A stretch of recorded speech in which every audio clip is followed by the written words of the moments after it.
नमस्कार, मी हनुमंत भोसले.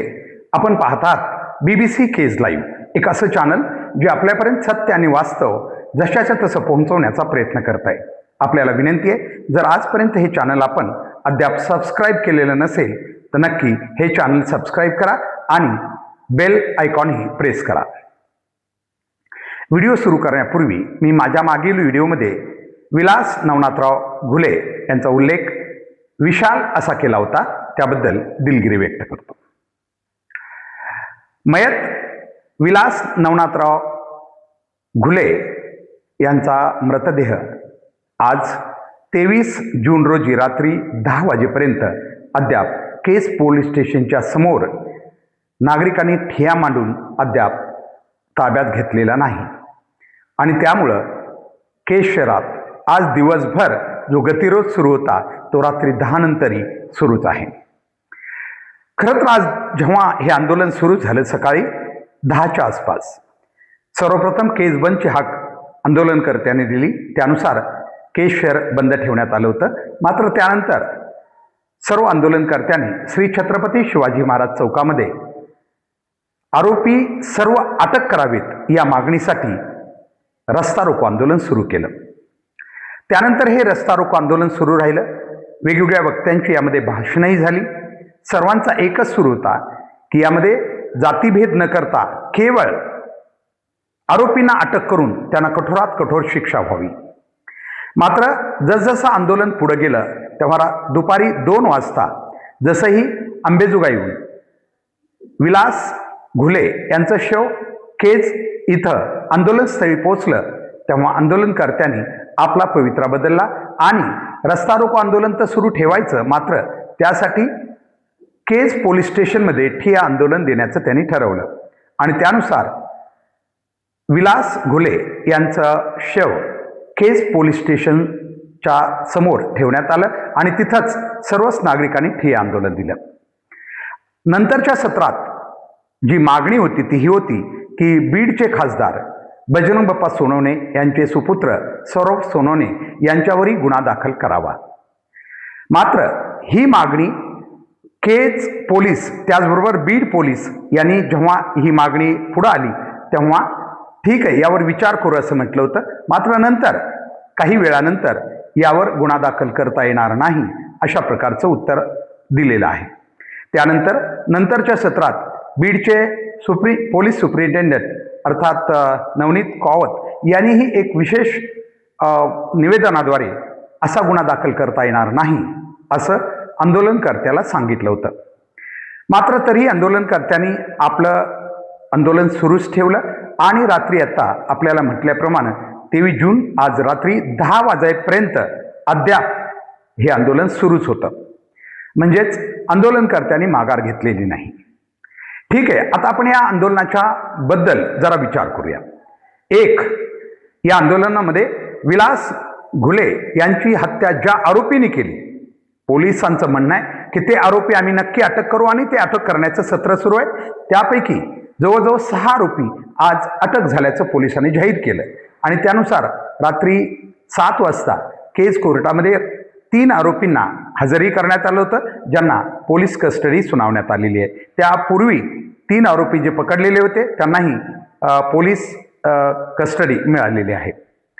आता राहिलेले 3 आरोपी आपण लवकर पकडू असं पोलिसांनी म्हटलंय, कारण आपली पथकं वेगवेगळ्या ठिकाणी पोहोचलेली आहेत असंही पोलिसांचं म्हणणं आहे. मात्र आंदोलनकर्त्यांनी आपल्या मागणीवर ठाम राहत आणखी नवीन गुन्हा दाखल करावा अशी मागणी केली. मात्र हा नवीन गुन्हा सौरभ सोनवणे यांच्यावर दाखल करता येणार नाही असं पोलिसांचं मत होतं. आणि मग त्यानंतर आंदोलनकर्ते ठाम राहिले. मात्र रात्री 10 पर्यंत पोलीस आणि आंदोलनकर्ते आपापल्या ठिकाणी ठाम आहेत. आता हा विचार करूया की एक सामाजिक विचार असा करावा लागेल.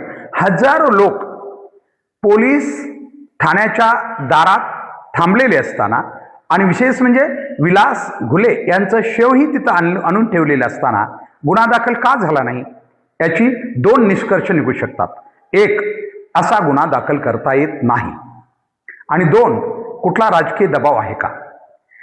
तर जर राजकीय दबाव म्हणावं आपण जरा एक माणूस किंवा जनता म्हणून याचा विचार करू, राजकीय दबाव म्हणावं तर ज्या पंकजाताईंनी आणि माननीय आमदार धनंजय मुंडे साहेबांनी जे आश्वासन दिलं होतं दुपारी की आपण या बाबतीत सखोलपणे लक्ष घालून गुन्हेगारांना नक्की शिक्षा द्यायला भाग पाडू, मग त्यांच्या म्हणण्यावर हा गुन्हा का दाखल झाला नाही?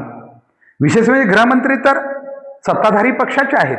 पोलीस स्टेशन किंवा जी काही पोलीस यंत्रणा आहे ही गृहमंत्र्याच्या अखत्यारीत आहे.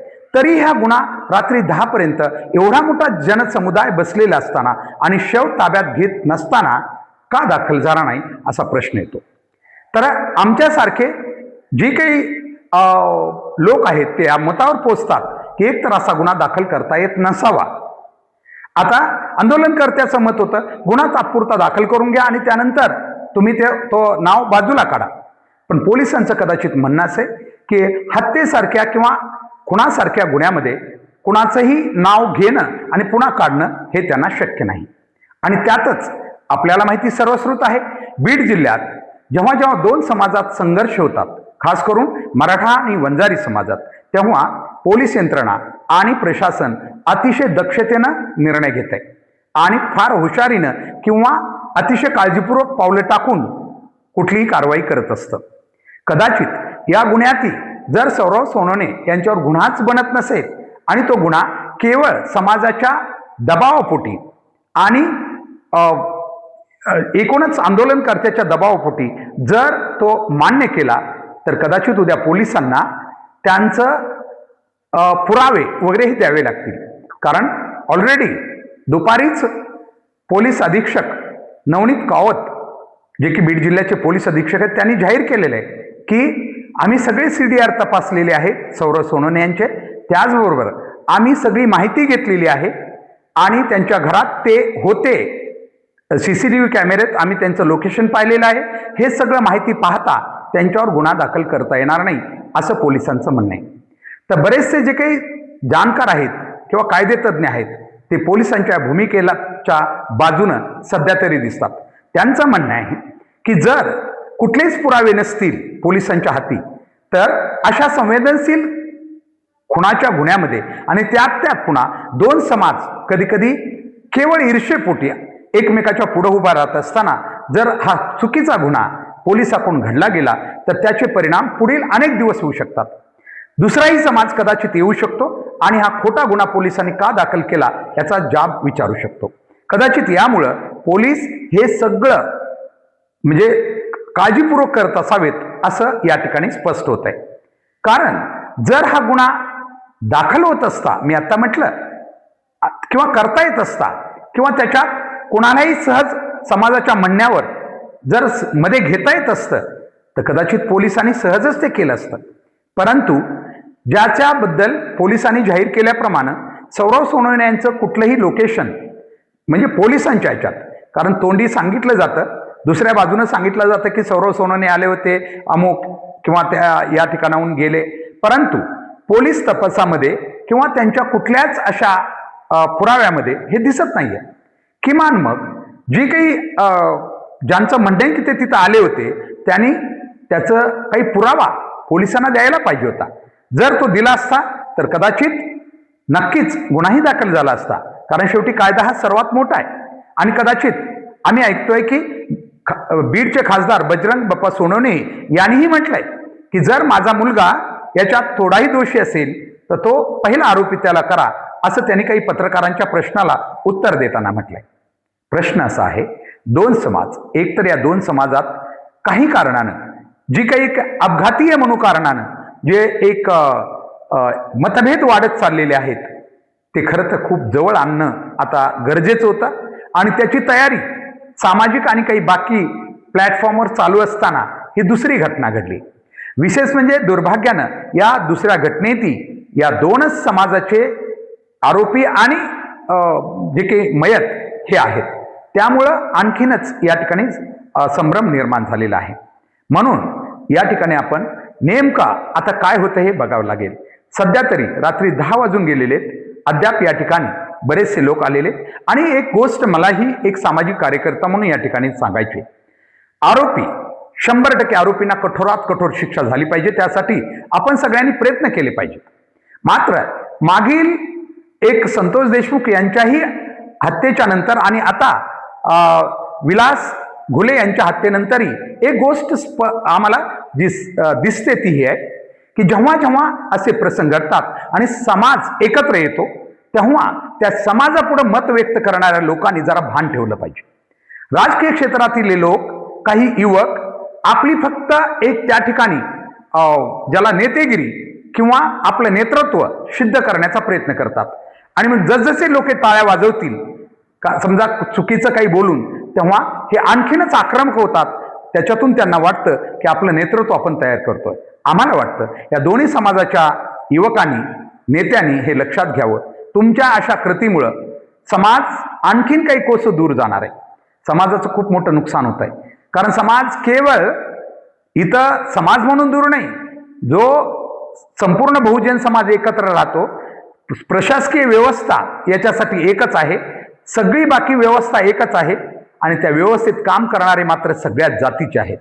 अशा वेळी कदाचित आपण भविष्यात किती फेअर राहू किंवा किती एकमेकाशी प्रामाणिक राहू हा प्रश्न निर्माण होऊ शकतो. उदाहरण द्यायचं झालं तर एकाच शाळेत सगळ्याच समाजाची मुलं येतात. तिथं मराठा समाजाची मुलं आहेत, वंजारी समाजाची मुलं आहेत आणि बहुजन समाजातील इतर जाती वर्गातील मुलं आहेत. अशा वेळी जर आम्ही असे मतभेद करत गेलो तर भविष्यात एक शिक्षक, उदाहरण द्यायचं झालं तर, जो की एका क्लासमध्ये शिकवायला जाणार आहे, जिथं वंजारी समाजाची मुलं आहेत, इतर समाजाची मुलं आहेत, तिथं तो किती प्रकारे न्याय देऊ शकेल हा प्रश्न निर्माण होऊ शकतो. सध्या नाही आहे अशी स्थिती, फार मोठ्या प्रमाणात नाही आहे. नक्की आज तरी असे भेदभाव होताना दिसत नाहीत. मात्र ही दरी वाढत गेली, हे अंतर वाढत गेलं तर अधिकच याचा परिणाम होऊ शकतो. यासाठी हे जे भाषणं देणारे अशा प्रासंगिक ठिकाणी लोक येतात आणि विशेष म्हणजे त्यांना फक्त समाजाचं मन जिंकून बाजूला व्हायचं असतं. विशेष म्हणजे अशा आंदोलनात ते थांबत बी नाहीत.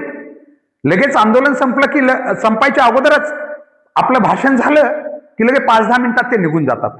फक्त ते त्या समाजाचं मन नव्हे, मत जिंकण्यासाठी आलेले असतात. ह्यांचं मत होत आहे, पण समाज, दोन्ही समाज दूर जातात याचं काय. म्हणून या ठिकाणी आम्ही सर्वांनी काळजी घ्यावी लागेल. आज या ठिकाणी 23 जून आहे. रात्री मी सांगितलं 10-10:30 वाजलेले आहेत. अनेक लोक आलेले आहेत. विशेष म्हणजे त्या ठिकाणी प्राध्यापक लक्ष्मण हाके, माजी आमदार माननीय आंधळे साहेब हेही आलेले आहेत. त्यांनीही कदाचित याच्यात काही समजदारीची भूमिका घेतली का नाही उशिरा कळलेलं नाही. मात्र त्यांची भूमिका काय तेही पाहावं लागेल. उद्याच्या याच्यात नक्की आपण या सगळ्या गोष्टीचा आढावा घेऊ. आणि आमचं एकच म्हणणं आहे की गुन्हेगार विलास घुले यांना ज्या आरोपींनी त्यांचा जीव घेतलेला आहे ते सुटता कामा नाहीत. जर आपण असे चुकीचे काही समजा नावं, जर ते म्हणजे प्रशासन ठरवेल आता, पण समजा आपण केवळ राजकीय किंवा याच्यातून वैमनस्यातून आम्ही जर एकमेकाची नावं घेत राहिलो आणि त्याचा परिणाम कदाचित या केस जी आहे पुढं कोर्टात चालणारी ती लूज होण्यामध्ये सुद्धा परिणाम होऊ शकतो आणि त्याच्यातून आरोपी सही सलामत पुन्हा बाहेर पडू शकतात. यासाठीही काळजी घेणं गरजेचं आहे. या सगळ्या गोष्टी पाहता आपण याचा सगळेजण विचार केला पाहिजे. मात्र आता तरी गतिरोध चालूच आहे. जी काही या ठिकाणी नागरिकांनी रस्ता रोको आंदोलन केलेलं होतं ते सुरूच आहे आणि पोलीस स्टेशनमध्ये आत्ता विलास घुले यांचं शव अद्याप तिथं प्रतीक्षेत आहे. कारण खरं तर बाकी आमचं काही होईल, परंतु याच्यातून तोडगा लवकर निघून या ठिकाणी विलासवर अंत्यविधी होणं गरजेचं आहे. कारण शेवटी मानवी जीवनामध्ये काही गोष्टी ठरलेल्या आहेत. त्यांचा जो मृतदेह आहे त्याची अशा प्रकारे जास्तीचा वेळ घेऊन विटंबना होऊ नये याची काळजी खरं तर आम्हा सगळ्याला केज तालुक्यातील जनतेला घ्यावी लागेल. आजच्यासाठी एवढंच. धन्यवाद. आणि आता आपण पाहूयात, आत्ता म्हणजेच रात्री 10 वाजता केज पोलीस स्टेशनच्या आवारातून आम्ही जी काही दृश्य या ठिकाणी टिपलेली आहेत, खास आपल्यासाठी की नेमकं तिथं काय चाललेलं आहे याबद्दलचे हे काही दृश्य.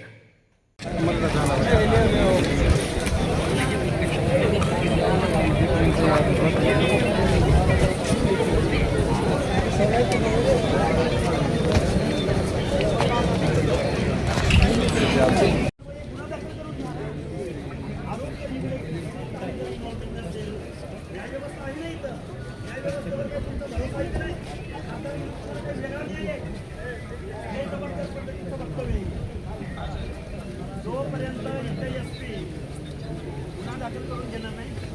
अॅट्रॉसिटी ॲक्ट अन्वये हा गुन्हा दाखल झाला पाहिजे. कारण माने नावाचा जो निलेश माने नावाचा पोलीस समाजाचा मुलगा आहे. त्याचा जीव जाणार होता.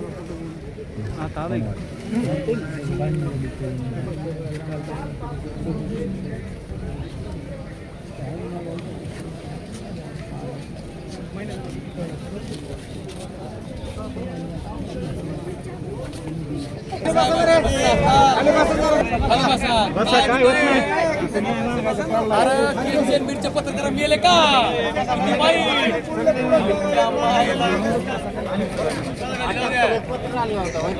एक आमदार नाही थोडं खाली